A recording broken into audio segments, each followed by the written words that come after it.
Welcome back to Crosstalk, a cross-table discussion about cross-type topics. I'm Sam O'Banian, this is Nick Pannone, and we are starting a new one. Yeah. This week we are in a new book. We are in Galatians, and we're also in location 2. We're going to change locations every time we do a new book. I don't know about that. The next time I do think it's worth saying, hey, we are in a concrete chamber here. Yeah. We have kids thundering above us. Mm-hmm. We have some people officing actually right behind the camera right now, so there's potential for you to hear some things that go on there. Yeah. But we were out of power in part of our building that we needed to use. Yeah, it was... We didn't know when it was coming back on. Yeah, I was setting up the camera and all of a sudden it was... Yeah. Okay, well... Mid-print also. Yeah, good. So we're going to make the best of it, I think. For sure. Yeah. This will be fine. This will be a one-off. It will be. But anyway. We hope. Yeah, hopefully. Anyhow, we're in Galatians 1 through 5. It'll be very introductory about Galatians today because you need to know some things about Galatians before we get into Galatians. You do, and what's going to be fun is I think we're going to get to demonstrate how you can disagree on something and still not be just a total jerk to each other. Yeah. Yeah. Isn't that interesting? Yeah. It might be a little debate going on here. Yeah, so for sure. Yeah. Cool. Well, I'll get us started. Go for it. Why don't I just read Galatians 1 through 5, and then we won't really touch it at first. Then we'll get into discuss. it. But I'll still read it. So, Galatians 1 through 5. Paul, an apostle, not from men nor through man, but through Jesus Christ and God the Father, who raised him from the dead, and all the brothers who are with me, to the churches of Galatia. Grace to you and peace from God our Father and the Lord Jesus Christ, who gave himself for our sins to deliver us from the present evil age, according to the will of our God and Father, to whom be the glory forever and ever. Amen. Amen. Amen. That's it. Good times. Yep, nothing more to unpack from that. Yeah, no, Galatians has been a pretty critical book in the history of the church. Mm-hmm. And so, if you're okay, I want to read a quote from Martin Luther, who really championed Galatians. Galatians and Romans were really kind of the igniters of what's known as the Reformation, right? And it's really, really hard to do any kind of research or study on the book of Galatians with not running into Reformation ideas, which we sort of molded from the Reformation. Definitely did. Yeah, an outset of that, a branch from that. So let me read this. A little bit long, but let me read it anyway. This is what Martin Luther says, and it's really, really apt in understanding and kind of what Galatians is really all about. Therefore, God accepts only the forsaken, cures only the sick, gives sight only to the blind, restores life only to the dead, sanctifies only the sinners, gives wisdom only to the unwise fools. In short, he has mercy only on those who are wretched, and gives grace only to those who are not in grace. Therefore, no proud saint, no wise or just person can become God's material, and God's purpose cannot be fulfilled in him. He remains in his own work and marks a fictitious, pretended, false, and painted saint of himself, that is, a hypocrite. And so that's what Galatians, really the theming, I think, of Galatians comes out, is, hey, God's grace is for the sinner. Mm-hmm. And so if you're one of those, this is your book right here. So that said, there's some things going on here. We really do need to address the context around this, because it's going to be hard to understand what Paul's talking about if we don't address it. Yes. And so I want to say I apologize ahead of time because it might get a little technical. Fair. I think, and it might get somewhat confusing, but we'll do our very best to iron out the wrinkles. Mm-hmm. Sound good? Yeah. All right. I was going to say, if I'll start, because I'll just say a brief overview of Paul, just in case somebody comes to Galatians before they come to anything else we do. Yeah, go for it. Paul's really easy. First of all, this letter was written by Paul. I even looked up liberal theologian, so a guy that's not necessarily a Christian, but is like a studier of the Bible. Mm-hmm. And even he talked about how this is undisputably written by Paul. There's so little pushback on that. The commentary I looked at to look up the authorship of this book had one sentence. Yeah. There's no dispute. Even I went through a lot. Even the Wikipedia was like, there's some pushback, but almost everybody says this is Paul. It's very Pauline in the way it's written, in the grammar, and everything about it. But Paul was a guy named Saul, who was a Pharisee. He liked to persecute the church early on, and then Acts 9, I always want to say 7, and I don't know why, and then my brain just is like, no, 9. Acts 9, he's on the way to Damascus to persecute the church, and Jesus knocks him off his horse with a bright light and says, time to flip the switch, man. This is like Samuel version. Samuel's well, and that's okay because we're going to get into that later in this book because this is the fourth time in this letter, the fourth time that we have recorded that Paul gives his actual testimony, and the first 3 are in Acts. So this is the one outside of it. So Saul became Paul and started doing this. This is a missionary journey, just in case you can't see, but started writing letters, started going about. That's Paul. Very briefly, a very good Jewish man, a Pharisee of Pharisees, born of Pharisees. Now Saul, now Paul, writing to you. Changing his name from Saul to Paul also helps to identify that his ministry was to Gentiles. And believe it or not, Jew-Gentile relationships is going to show back up in this letter. And again, we have to understand what's going on with that in order to be able to interpret this very well. For sure. Good deal. So that's Paul. The writer of about 2/3 of our New Testament. Okay. An apostle, if you missed that in verse 1. Oh, an apostle, and we're going to have to sit on that for a while too.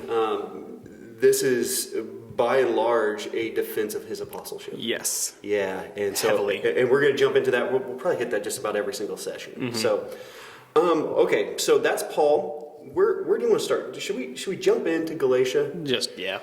Might as well. Okay, Galatia. All right. I'm going to use this map here. I have zero idea if you can see this very well at all, but I really highly suggest that you get a good Bible map. Maybe go to the back of your Bible. I don't know if it has it there. But if you look up Paul's missionary journeys, it's roughly this. It's a very similar geography actually it is a similar geography than what Paul's doing this because he wrote this in his second missionary journey. Okay? Or at least that's the argument I'm going to make. There you go. Okay, so Galatia, if you can't see, is this green stretch of land right here. I actually found some stuff that suggests that Galatia actually extended this way, like where Cappadocia is right here, that it actually made it all the way to the Mediterranean Sea. So bordered on the very southern end by the Mediterranean Sea, bordered on the very northern end by the Black Sea. Okay, so when we say Galatia, we are talking about a very large expanse of land. They didn't have like well-defined borders. It was more like, I'm in Galatia. And then you eventually go, oh wait, I must be in Cappadocia. Correct. It just was... Correct. And it could change too. I mean, there could have been, someone could have drew a map like this and then a battle happened and then the map's totally irrelevant. And I mean, there's so much even governmental infighting. I mean, like we had... think of Herod the Great. Like he was technically King Herod. Within the Roman Empire. So it's like not really like which is also within the Hellenistic. Exactly. So even like you could, if you were like the governor of Galatia, you could come in and go, well, this is technically mine, and just take a part of Cappadocia all you want. All that. And that really affected just pretty much everything right here. Where Italia is, where Rome is, there's not a whole lot of. I mean, you're pretty definitive border here, and by and large, they did not want to mess around with like look where Judea and Syria are, in the Palestinian land. Right. Those guys are paying their taxes. We're good. It wasn't until a little bit later after this where there's a lot of friction. Okay. Which also impacted Galatia, by the way. I don't want to like. I was about to say. It's mostly a Jewish Roman problem, but I don't want to be the guy that blames Jewish people. Don't want to be on the camera doing that. But you're going to have to be because we have to understand wars and things. We've got to understand Galatia. Honestly. Okay, so Galatia, just a little bit of background. It became a Roman province in 25 BC. All right. They were known as the Galatians, and what else? What were the people also known as? The Celts. Yes, or it's really fascinating. So I'm going to interrupt you. That was my softball team.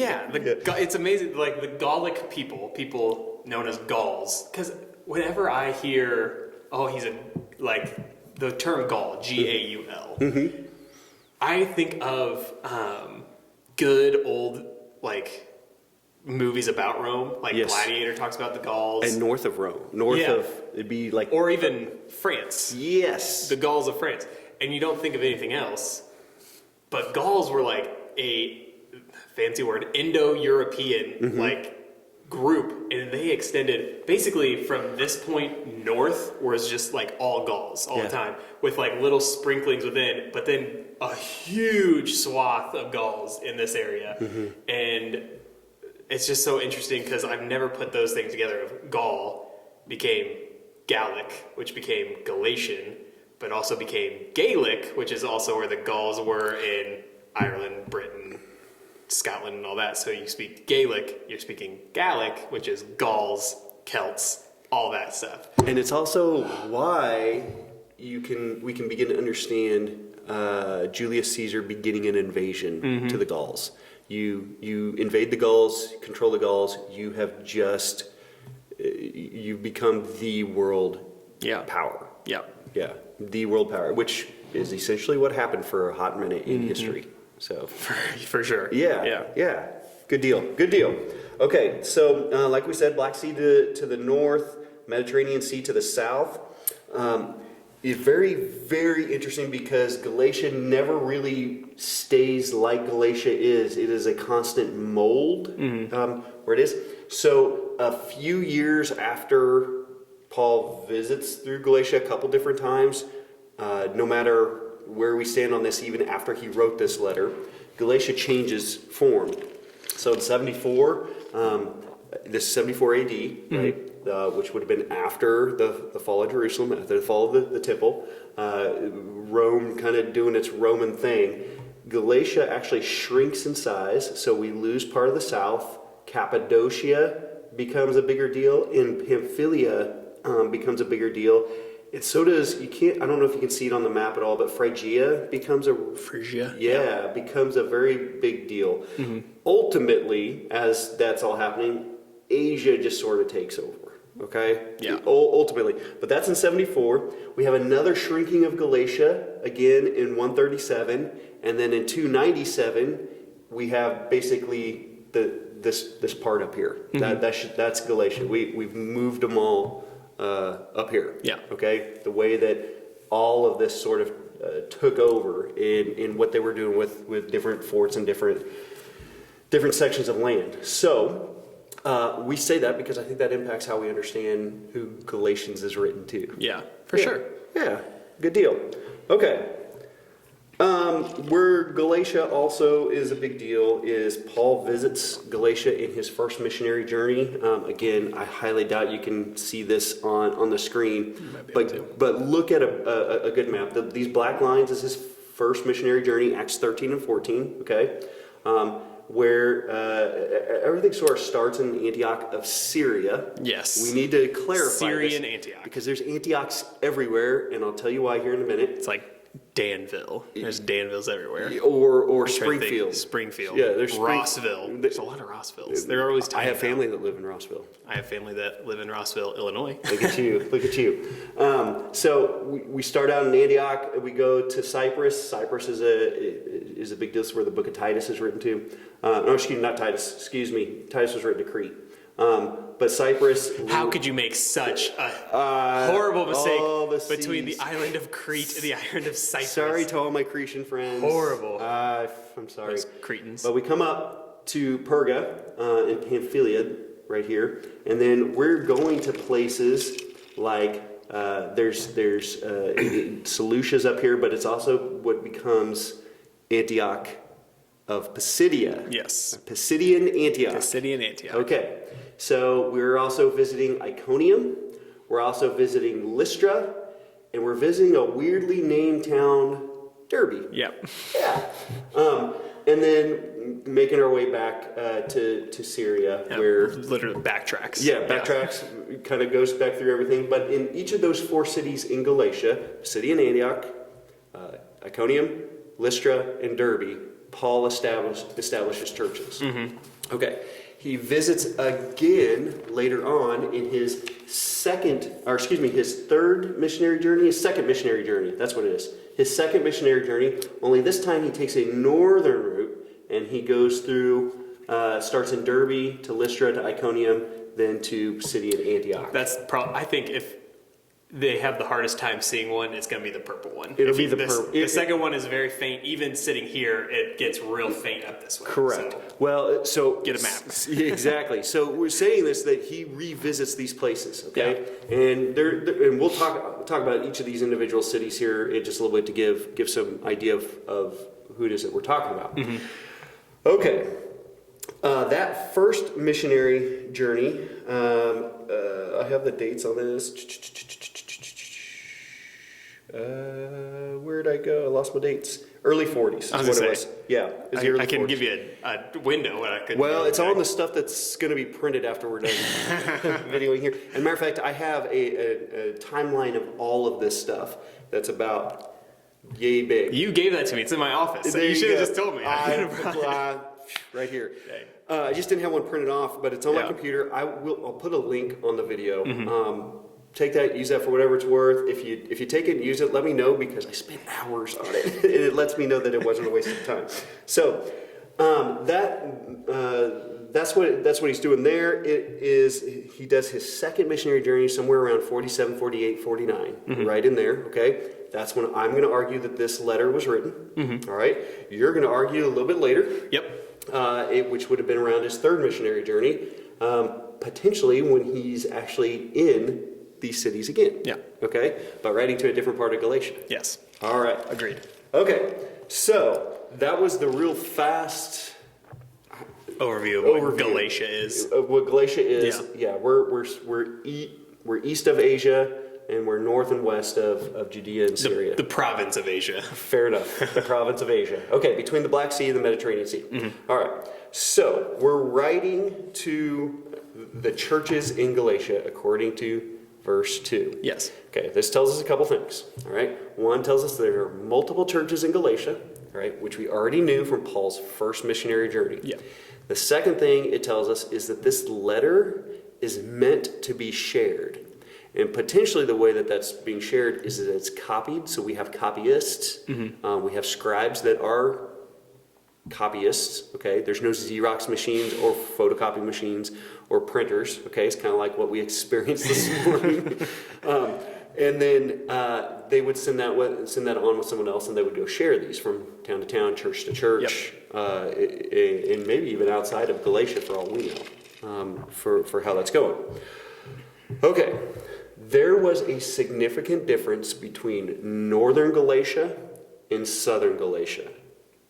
Okay? Yep, agreed. It's a significant difference, and this is where you and I have a differing opinion on who this letter was written to, or intended to be sent to first. Yes. Okay. Correct. So there are two theories when Paul says the churches in Galatia. One theory says that he's going to the churches in northern Galatia. The other theory says that that the letter was going to the churches in southern Galatia, specifically the ones that Paul helped establish in Derbe, Lystra, Iconium, and Pisidian Antioch. Yep. Okay. Absolutely. All right. You are a believer that the letter was intended for northern Galatia. Yep. Okay. I am a proponent of the South Galatian theory. Okay? Yes. So far, so good. So far, so good. I'm going to let you make the case for northern Galatia. Okay. I'll make the case for southern Galatia, but I want to put this in front of everything, okay? This is a lot of fun for you and I. Yep. All right? It in no way, shape, or form actually impacts the translation of Galatians. Yeah. Right?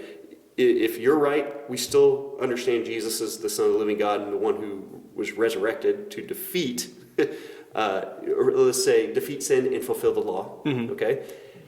And that's still true if it's written to the southern, if I'm right with the southern theory. Yes, correct. Okay, so we need to know that, but I want you to make the case for the northern theory. Mm-hmm. I'll make the case for the southern theory, and if we have to yell at each other or fight each other, we'll do it. There's a black marker up there. There I want to is. see if it works, because that'd be pretty neat if we could do opposing sides. Let's see. Ooh, that's kind of fun. Nope, not even close. Yellow's not. Oh, purple might work. We're doing this live on camera. That's right. Here we go. Oh! Look at that. North. Yeah. Okay, so If you are a northern proponent of this theory, you think it was around AD 56 to maybe 59-ish that Paul wrote Galatians. Here's a few reasons why. Okay. First of all, it has these, I think, strangely specific similarities with Romans, which would have been a contemporaneous, there's a word, letter to this. Romans was written around 56, 59, maybe even 60 AD. And so that would, the amount of verses that can be made similar, I didn't write down the actual words, which would have been a lot more helpful, but I was in a hurry. There is a chart I have that we can also put on. This guy. Yeah, we can put. Did you print that one off? I could print that off. But yeah, it's on my computer. We can attach it. Similar to Romans. Okay. I think. Let's see.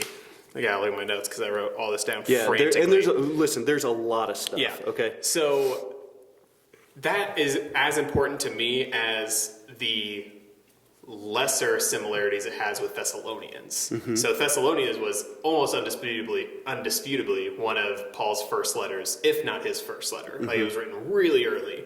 And so like 47, 48, 49, around the time of the council or conference, whatever you want to call it, that says conference, and the first missionary journey.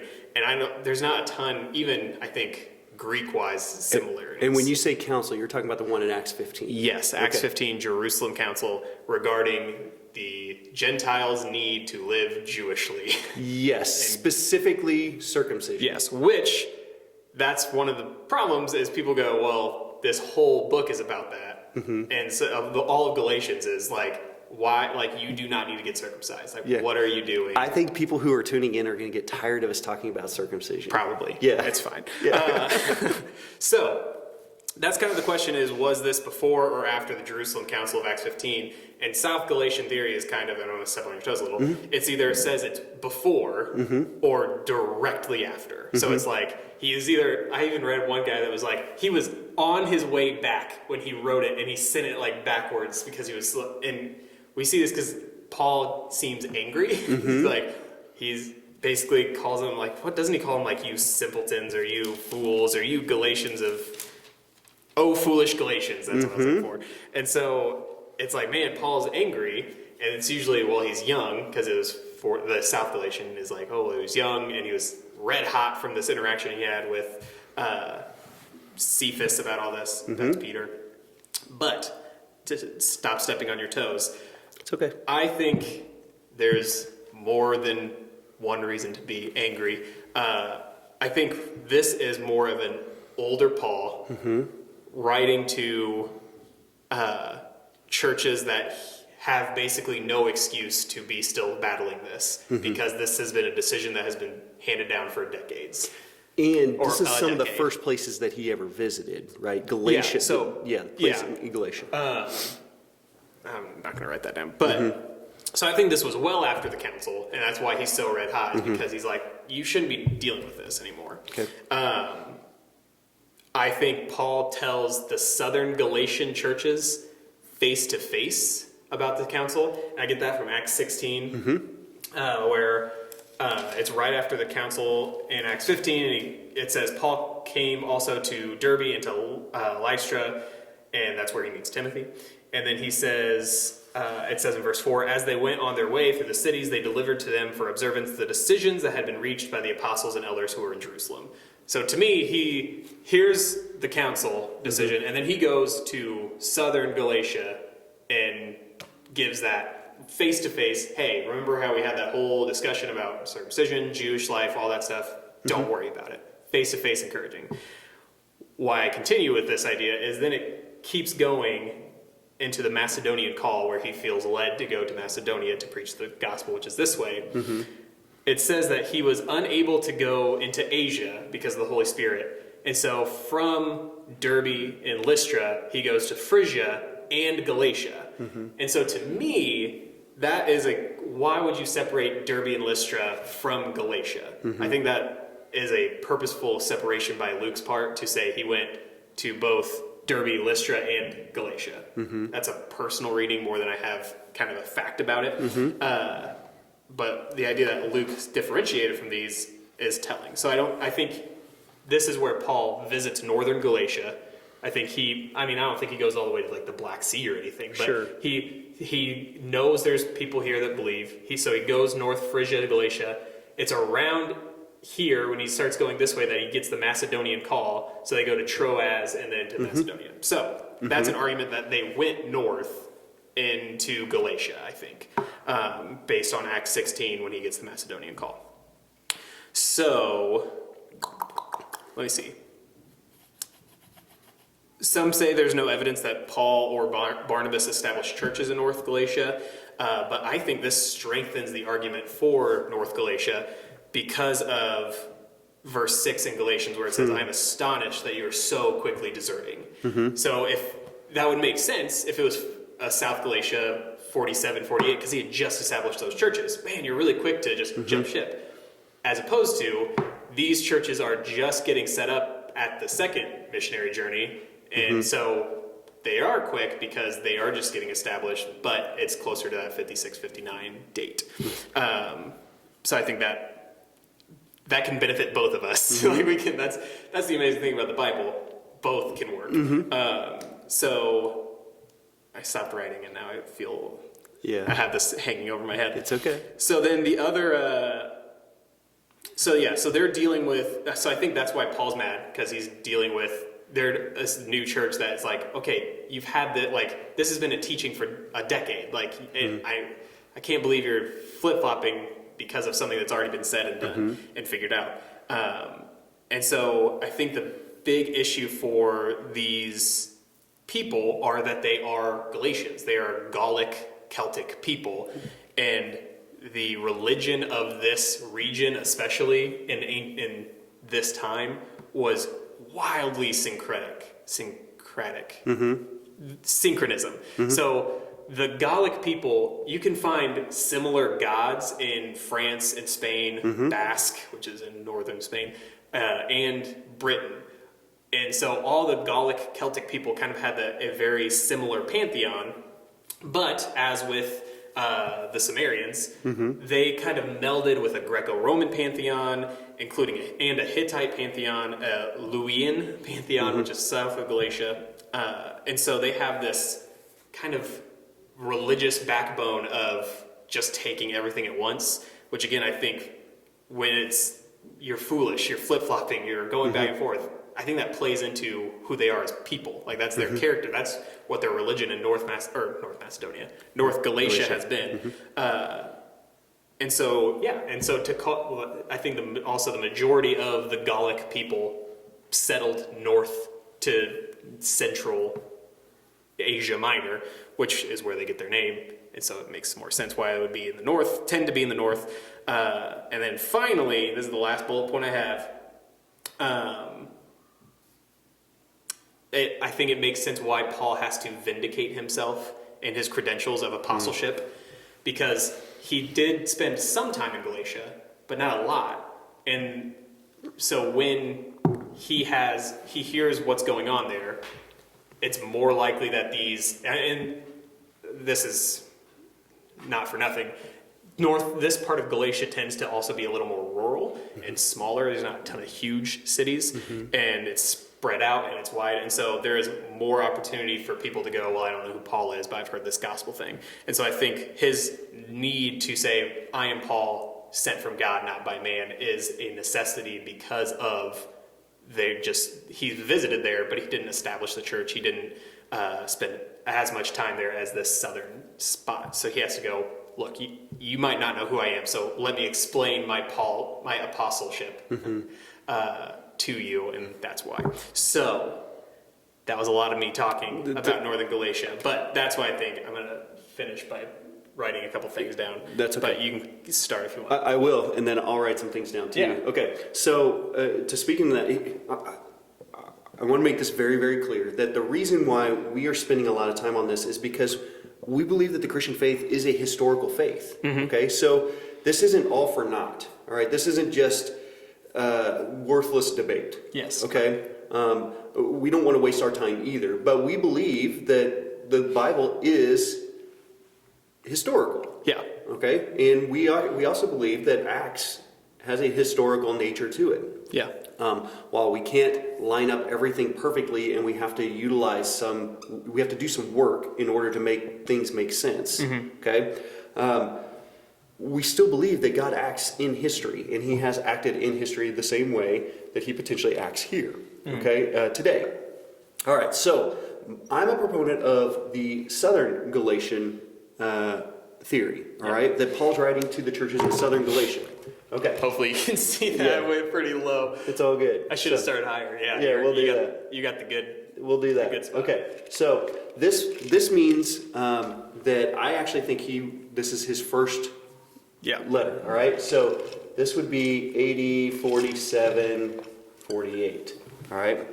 So somewhere in there, which actually puts him writing from Syrian Antioch. Yeah. Okay. So I think he's getting ready to take off for another missionary journey. I will actually utilize Galatians 1:6 as kind of a site for evidence on this. Okay, I'm astonished that you are so quickly deserting him who called you in the grace of Christ and are turning to a different gospel. Well, different gospel, what from the gospel that Paul preached. Okay, which would have been here, and again, he comes back here. That's a pretty quick timeline. Quickly works right there. I think you mentioned that a little bit ago. All right. I'm going to give some reasons. Some of these aren't very good reasons. Okay, you can't hang your hat on them, but I'm just compiling some things. I think I used... You used a couple solid things. Well, I also used Gallic people are wish-washy, which is... But that's not totally untrue. If I were to argue for the North, I would say when people say Galatians, they are typically ethnically referring to the Northern Galatians. Yeah. Okay? People in Southern Galatia aren't typically referred to as Galatians. Okay? Which is one of the cases that those in the North make. Yeah. But again, you can't hang your hat on that. But that's part of the thing. So, along with that, one of the reasons I'm a proponent for the Southern Galatian theory is that Greek was not the mother tongue of Northern Galatia. Not that they couldn't know Greek, but Paul's letter was written in Greek. And so if he was writing to them, you would think that there'd be some kind of translator or translation. Maybe someone who's reading was translating it if you're going to make that argument. But again, that's one argument. Okay. So you brought up Acts 16. All right. Acts 16 and then even Acts 18:23, I would argue, do not refer to the founding churches. Maybe Paul planned it up here, but we know for sure that Paul was in Southern Galatia. Okay, we know for a fact that he was there, right? So the Southern theory is dealing with what we know, not possibly what could be happening. Okay. Paul refers to Barnabas as if the Galatians know him personally in 2:13.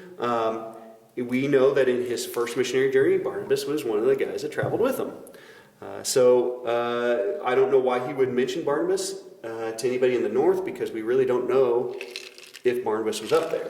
So I'm going to put Barnabas as one of those things.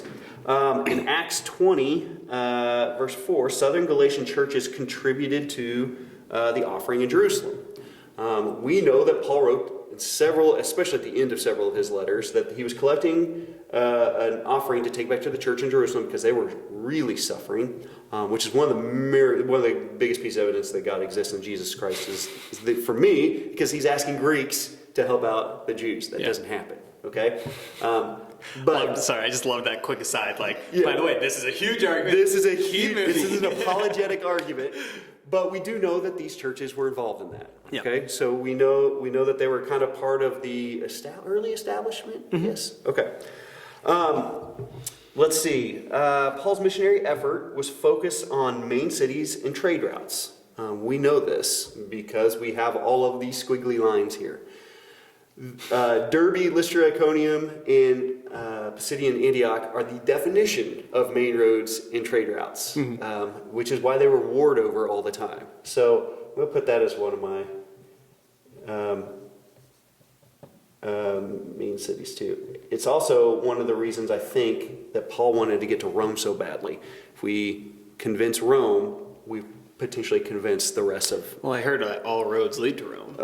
In this case, that is probably true. Yeah. Yeah. Okay. Sorry. All right. Yeah. Big dispute here in chapter 2, verses 11 through 14 is where Paul opposes Peter. Okay. I think it makes better sense that this happened before the Apostolic Council of Acts 15. All right. After the Apostolic Council of Acts 15, which Peter was a part of, okay, it doesn't make as much sense that Peter would revert back to that. Okay. We know that Peter's a hothead. We know this. It wasn't as much as he got older, but he was part of that decision, and why would he go back and do this? So it makes sense to me that this 47-48 date would fit the bill of Paul opposing Peter. Okay? Along with that, there is no mention of Timothy in this letter, whom he met on this second trip. And where is Timothy from? Lystra. Yeah. Okay, so that to me is a significant one. I would think that he would mention Timothy. Timothy is a famous Galatian. I would imagine that would be somebody he would want to mention in this letter. Hey, if you don't believe me, ask your brother Timothy. Can I borrow your pen? You sure Sorry, can. this is really random. It's all good. Sorry, guys. So I think that's a big deal. One of my biggest things I had to work through with all of this is Paul visits Jerusalem in Acts chapter 9. This is right after his conversion, okay, in 26 through 28.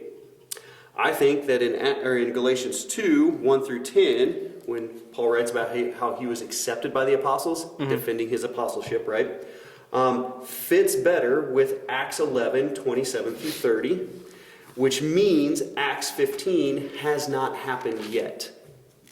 All right? So I think that the stuff that we're reading about makes better sense when we connect it to parts of Acts in Acts 11, but way back into Acts 9. That means Galatians 1 through 10 could be a result of Acts 15 if Paul isn't mentioning every trip to Jerusalem. But he seems to be mentioning a lot of trips to Jerusalem. That seems like it would be a significant one that he would mention. Okay, so that leads me to believe that Paul probably wrote this earlier than the council meeting of Acts 15. It also makes sense to me that he did spend a significant amount of time, maybe not like years at a time, but collectively he spent a lot of time. In our missionary journeys here, if you could see all the lines, we have every single one of his missionary journeys going through the southern part of Galatia. Okay?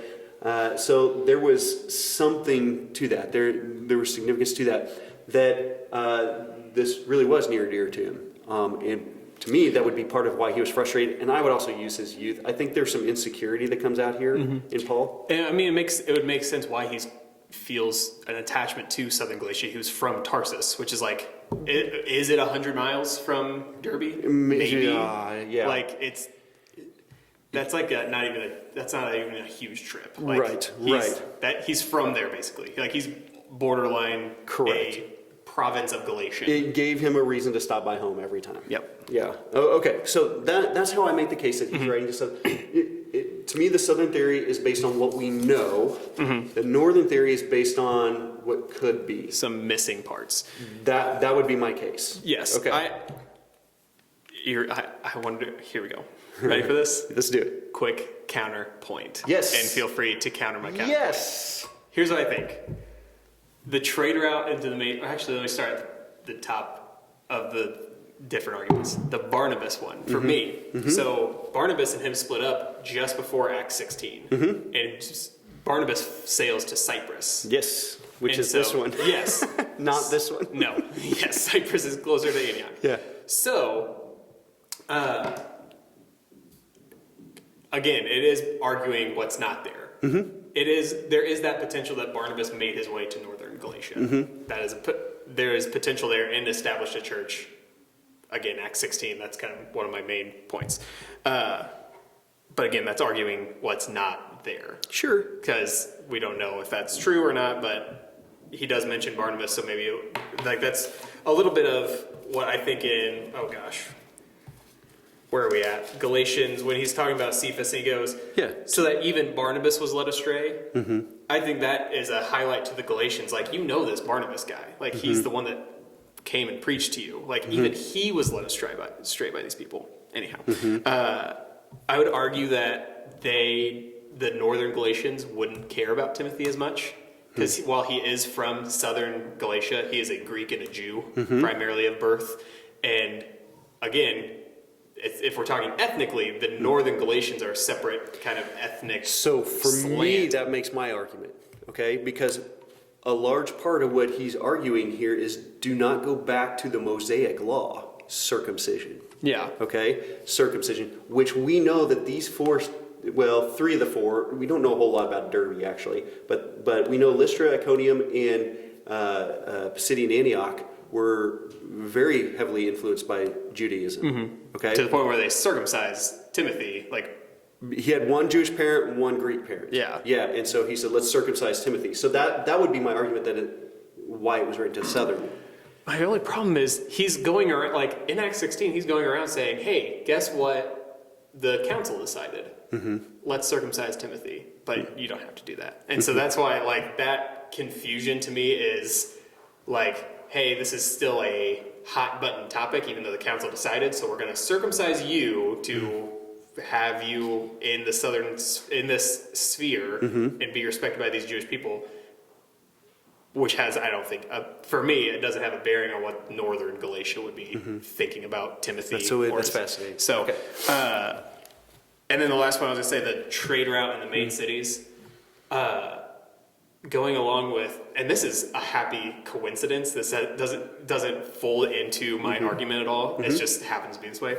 A very heavy Gallic and Celtic place in this time was Spain. In fact, they still speak a Gaelic language called Basque in northern Spain. I mentioned that earlier. And in Romans, which I think is a contemporary of Galatians, he mentions wanting to go to Spain. Right. And so it's, again, just a happy accident that he's in one letter that I think is contemporary with writing to Gallic people says, I want to go to more Gallic people. That's a coincidence in that there's millions of Gallic people at this time, so it's very small, but it's interesting. But I think that is, because I read that as somebody said, like, why would Paul go to northern Galatia? Because there's not heavy trade routes, there's not main cities, it's kind of a rural bumpkin kind of idea.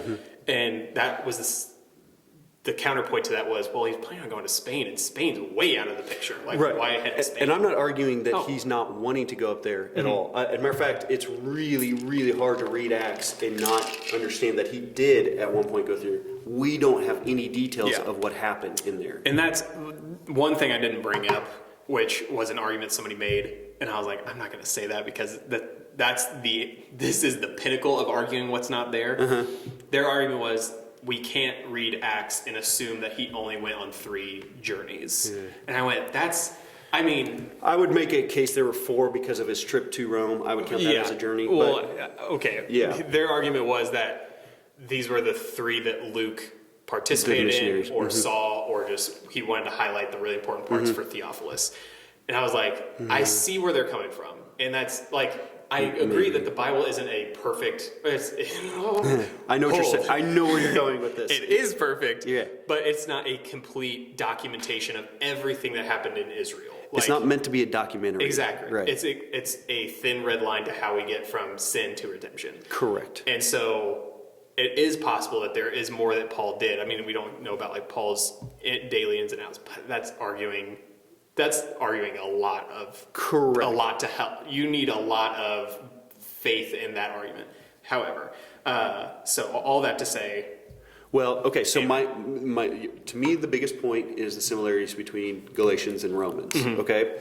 I will say, when we start arguing style, and we start arguing content based on style, I get very frustrated with some of the outcomes that happen with this. Oh, yeah. Okay? So we do this in all kinds of different places, especially the New Testament. So one of the big places is the book of Hebrews, right? We don't technically know who wrote the book of Hebrews.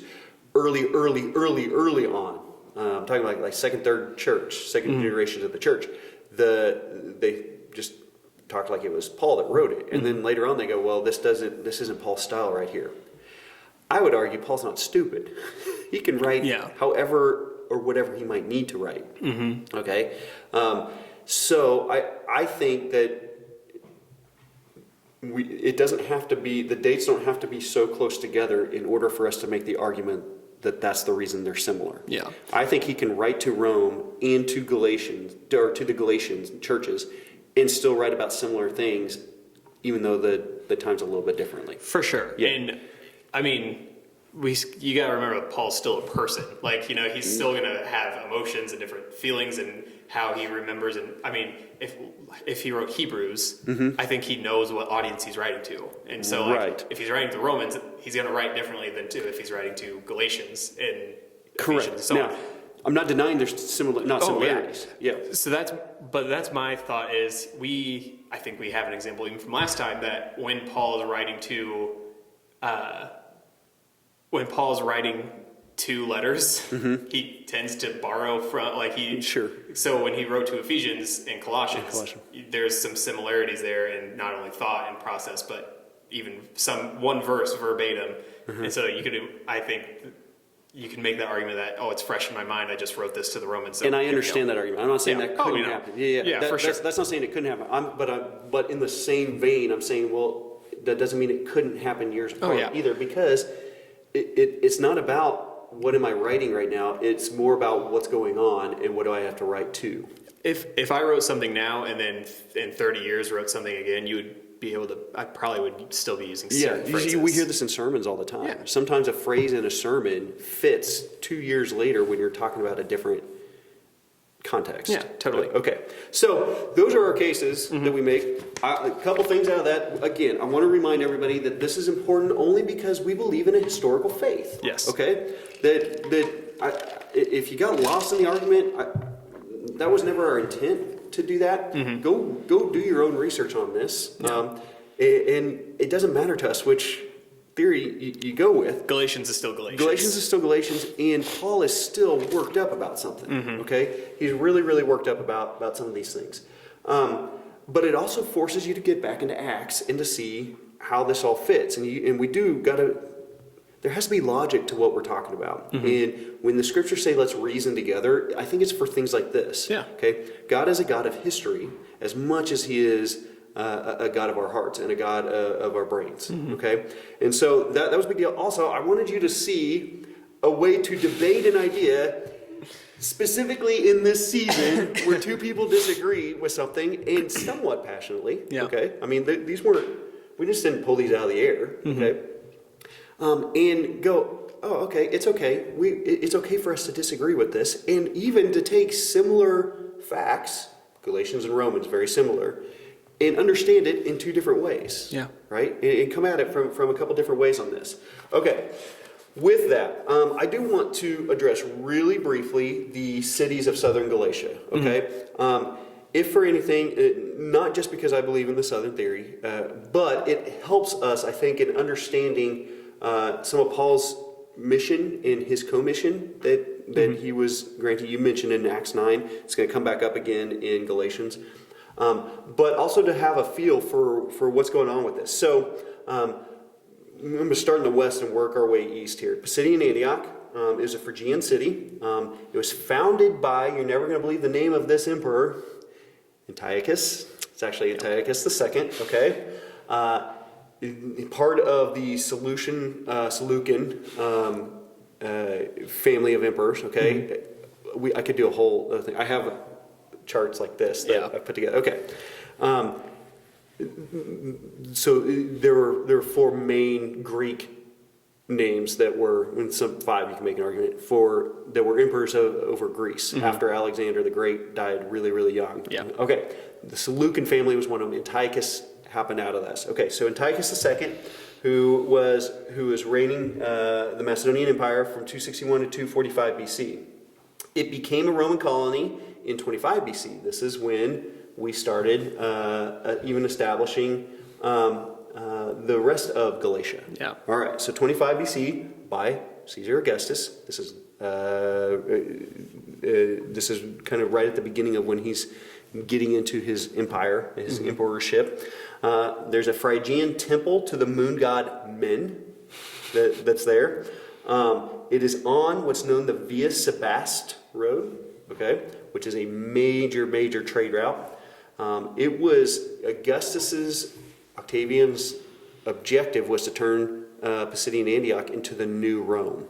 Okay, so the reason why this area is fought over so much is because this was going to be the Rome of the East, basically. Okay, never ended up happening that way. But also there was a significant Jewish presence, and I'm going to tie this in here because it's going to show up in these other cities too.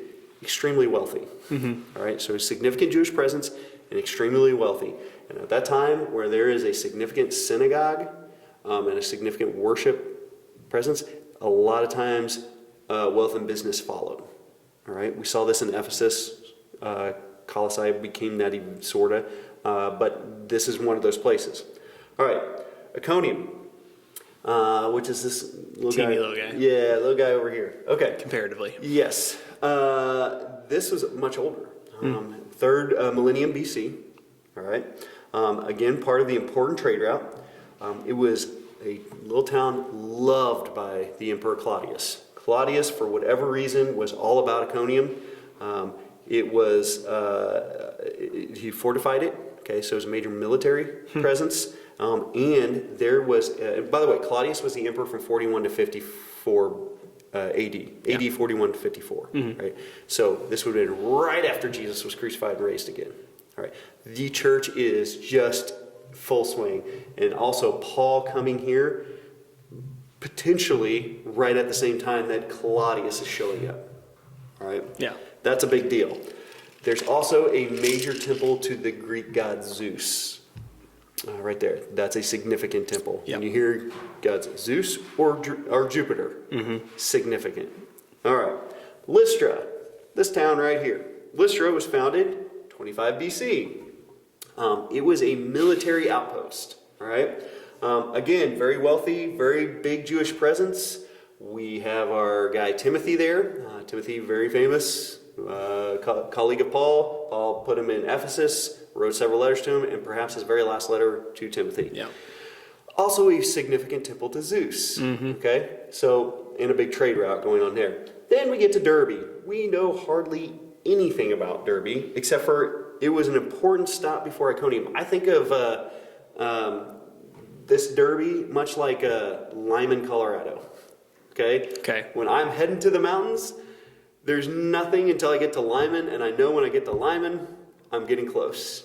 So we make a pit stop, gas up, now I can make it into the mountains. That's how I think of this Derbe. Hannibal, Missouri for me. As I go home to Illinois. There you go. Hannibal, Missouri, you're like, okay, we're there. What we do know is that Claudius also loved the city of Derbe. Apparently he thought green is magic. He bled Derbe green. That's right. So those are the cities that potentially Paul is writing to these churches. Okay. All right. And we spent a lot of time here. This has potential to be a really, really long video, but we need to get some introductory stuff here. Why did Paul write to the Galatians, and why did he write what he wrote? Yeah, it seems like and Galatians is such an easy outlined book. It flows really well. It seems like his main things are there's some issues with Jewish-Gentile relationship and how that operates, how we live Jewishly even though we are no longer of Jewish faith. And also he has some opponents that are trying to tell people, why are you listening to this guy? Okay, like, so opponents are important here. Yeah. All right, so this is a bizarre kind of phenomenon here. The Galatians know who the opponent is. Paul clearly knows who the opponents are, right? We have no idea who the opponents are, but Paul is writing following some really, really false teaching. Yeah. Okay. Which makes, when we get there, 3:1 to me so hilarious. Oh, foolish Galatians, who has bewitched you? Yes. Again, like, he knows full well who's doing this. Okay, so there are opponents to Paul's gospel here. Paul has preached a gospel that Jesus saves us by grace. Okay, and I have a lot of stuff here. I won't read all this stuff to everybody for everybody, but there's clearly evidence that he is retorting. Okay, that he is rebuking. Here we go. Galatians chapters 1 and 2, Galatians 1, 18 through 24, 2, 1 through 10, 2, 3, Galatians 3 and 4, and Galatians 5, 2 through 6, 6, 12 through 13. Okay, all of this is retorting some kind of opposition to the gospel that he preached. All right, so Galatians is Paul's defense to his preaching the gospels to the Galatians. Yeah. Hey, this is my defense that what I did, I was right. Stop. Right, stop. So we ask the question, who are the opponents? I found actually a bunch of answers, but there were 3 main answers and one I think that's right. Yeah. Okay. So one was he was writing to people who were pushing Gnosticism. And Gnosticism is basically that salvation is through this special kind of knowledge, gnosis, right? Yeah. And the opposition is teaching that there's a spiritual world that's against the material world, and you do this in the material world so that you can influence the spiritual world. Yeah. All right. I don't think that fits with anything that we read in Galatians. No. If we read Gnosticism in this, I don't think we understand what Gnosticism is. Yeah, or we're really, really trying to force it. That's exactly something. right. We're trying to make that square peg fit in that round because hole. Gnosticism is more of a philosophy than a. I'll let you keep going Okay. because I know what you're going to say. Because Yeah, I'm building up to it. Okay, Yeah. so libertines is the next one, all right? And this libertine teaching is basically we are absolutely free from everything, so there is no moral code. I don't understand this argument at all. It shows up in everything I looked up. I'm like, I don't get this because they are preaching a code. Yeah. You have to be circumcised in order to be saved. yeah, Right? Yeah. Like that's a code. And it's not just a code, it's adherence to a religious code. I'm trying to get there in my head, but I don't think I can. Yeah. If you're circumcised, then you're completely free. I don't know, The maybe. argument keeps stemming back from if you're saved, this is who you are then. And going back to the fruits of the Spirit that we'll tackle here in a few weeks. All right. What I think the right answer is Judaizers. Yeah. Okay. People who are saying in order for you to become a Christian, you must become a Jew first. All right. So in order for you to become a Jew first, you need to adhere to the code or to the covenant that was given to Abraham. All right. Abraham is going to be brought up. We're going to be tackling some Old Testament stuff here. Yep. We're going to have to understand some Jewish things to understand what Paul is talking against. Yeah. All right. All of that to get us to that introductory part. Okay. And I think you and I agree that there's not a ton in this introduction, but we now understand why he says certain things in here. Okay. Yeah. Number 1, Paulos Apostolos. Paul the Apostle. Paul an Apostle. Yep. Right away, he's making this statement, this claim that he is. Now, this is very normal for him. I think this is an absolute button on insecurity for him. I really do. Oh, yeah. Especially a younger Paul, okay? Romans 1:1, 1 Corinthians 1:1, 2 Corinthians 1:1, Ephesians 1:1, Colossians 1:1, 1 Timothy 1:1, 2 Timothy 1:1, Titus 1:1. All say the same thing. Paul, an apostle. Paulos Apostolos. Yep. Right? Okay. That he, in this first verse, he is called an apostle. Right? That's not a term that he brought onto himself, that he's called an apostle. That he's the apostle to the Gentiles. He establishes that here later on in verse 16. Says the same thing in Romans 11:13, 1 Timothy 2:7. Right? Yeah. And that the church has recognized him as an apostle. And we see this in 1 Corinthians 9:2. That this calling of apostleship also reverts back to his original disturbance on his way to Damascus in Acts 9. Okay, he says not of human origin, Yeah. right? I didn't make this up. No matter what the opposition is saying, right? That this is a divine appointment for him. It's a divine appointment in a divine commission. I didn't ask for this mission. This is the mission I've been put on. Yeah, for sure. Then he mentions the resurrection, and this is the only time in an introductory verse that he mentions the resurrection, which I think he is referring now then to the resurrection age, okay, as opposed to not an age of the Mosaic law. Yeah. As the Mosaic law has been fulfilled. How do we know this? Because of 1:1, but through Jesus Christ and God the Father who raised him from the dead. I mean, even that through Jesus, basically Jesus the Christ and God, who God was God raised him from the dead. Like, focus on what your God has, like, you Judaizers, look at what your God has done. Raised the Christ from the dead. Pauline letters, okay, whether you submit to a later date or an earlier date, this is one of the first connections that he makes to Jesus and God, right? Okay. 1:2, he talks about the brothers, others who can validate this claim, as I'm not alone in this.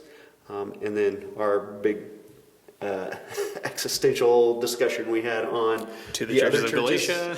Churches of Galatia. Yeah. But again, this is meant to be shared, to be passed along, to be copied. All right. Then we have a very popular thing that he does in introductory, grace and peace. Right? I don't want to make too much of this, but charis and eirene. Yep. The one thing I will say is I think that the word order here kind of tells us that peace comes as a result of grace. All right? Yeah. So he's still proclaiming this same gospel that he's saying I'm not wrong with. So grace and peace. Then in 1:4, and you stop me. I'm spitting things off. No, you're good. Here. Okay. I mean, this is 1:4. This is, I think, kind of critical right here. 1:4 in 1:3 he says, "Grace and peace to you through God our Father and the Lord Jesus Christ." Remember, Lord, big deal there. Who gave, right? Who gave himself. The word "gave," dantos, right? Such a critical thing. Like, we can't. It goes back to this: earn it, deserve it, work toward it. Type thing. It doesn't matter what part of your body you cut off; you can't get in. He gave himself. Yeah. Right. He gave himself. Very interesting phrasing here, though. Gave herself for our sins. We got that. To deliver us from the present evil age. What does that mean? Yeah, I was like, present evil age. I was like, I feel like I've heard that, but I heard it only from Galatians. And so I think I went to Bible Gateway, present evil age, nothing. Present age, and there's like a couple. And I went evil age, and there's a couple.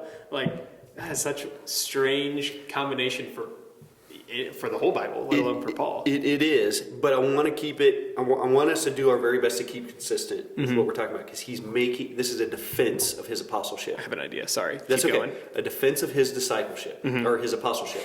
Both. Okay. A defense of his apostleship and a defense of the gospel that he proclaimed to them. Okay.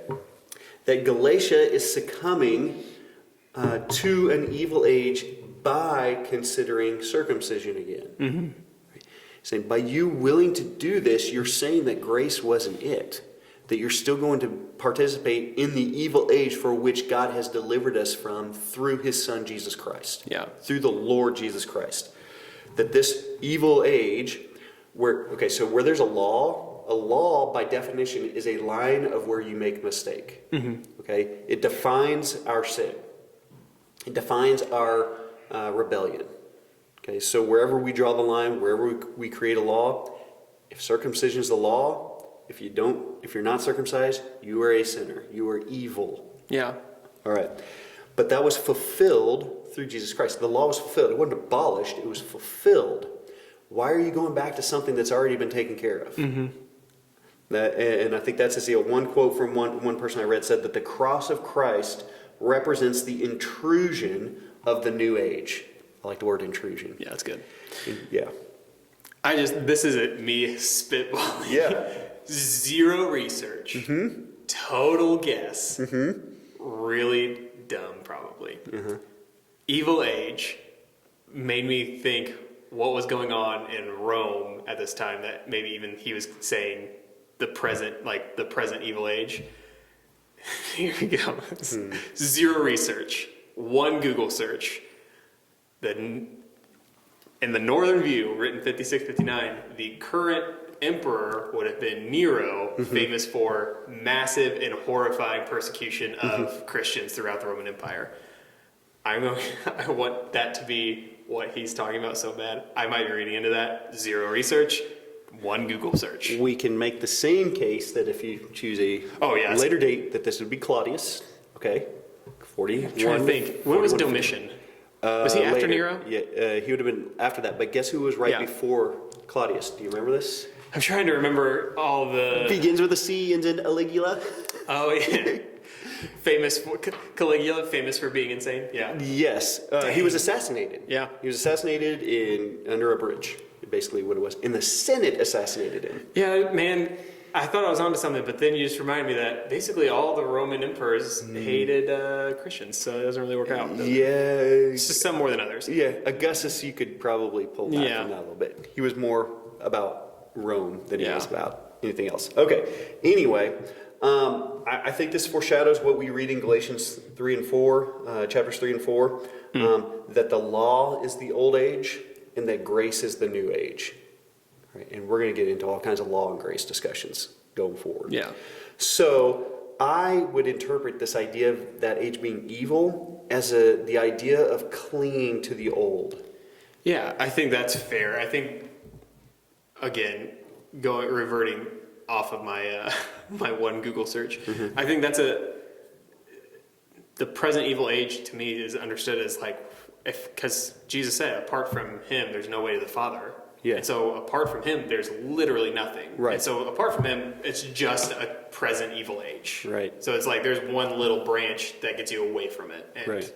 that's the resurrection of the Son. Yeah. And the other reason I say that is because I think we still have an evil age. Oh, yeah. I think that continues. Again, there's one way to get outside of the present evil age. Correct. And that's through Christ. Correct. So the evil age that I experience is by clinging to the old self. Yeah. And I think he's going to say the new or the new creation is what he calls it in Galatians, that we cling to the old, right? Yeah. That even through a conversion experience, I still cling to the old. I still hold on to that. And so it's like it's the eschatological tension, right? The already but not yet. Yeah. Which just floors everybody. Already but not yet. The evil's got to go. The old way has got to go, and here comes the new. Here comes the new. We have to be willing to allow our souls and spirits to change. Yeah. Okay. For sure. We get to verse 5, a doxology. Yes. And I think you and I are probably on the same page of this, that we're trying to highlight every time we see a doxology, which again is this elevated prose of God's glory. And most of the time you recognize it in Paul's letters because it's followed by Amen. Amen, amen. Yep. Yeah, truly, this is what it is. But that's what I have for the intro. I don't know if there's anything else that we need to squeeze out here. And the only thing that I liked was one commentary said that a typical Greco-Roman letter is sender, addressee, greeting, and then an introductory thanksgiving. And he was like, so I like Galatians because Paul's like, no, like I'm going to be thanksgiving towards God, not towards you. Exactly. Not thankful for you right now. And Paul, the body of Paul's letters, massively longer. Like these epistles that we have, far longer than most epistles that you have in Greco-Roman world of the first century. Oh yeah, yeah. By and he's large. like, let's use every bit of parchment, every bit of reed that we have. Let's use it all. Yeah, kill all the forests. Yeah, cool. So, good deal. Well, that is it from us from Crosstalk, Galatians 1 through 5, and some introductory stuff. One other thing that will be on the website today will be the schedule for Galatians. And I say that because I can't remember if we just do 6 through 10 or if I push us to go past that. And so I'm going to post, or we'll put that on the website so you'll know what to look up next week and read. As always, if you have any questions, comments, concerns, you can email me at samuelo@SouthRockChristian. He is Nick P. at SouthRockChristian, both.com. And so, please engage. Give us a question. Give us a comment. We'll attach charts also. So I've got a timeline that we can put on there. And then I have a map that you can look at, and then our Romans-Galatians comparison. Cool. So we'll get those all attached. All right. Well, and I guess that's it from us. Until next week, we'll see you again.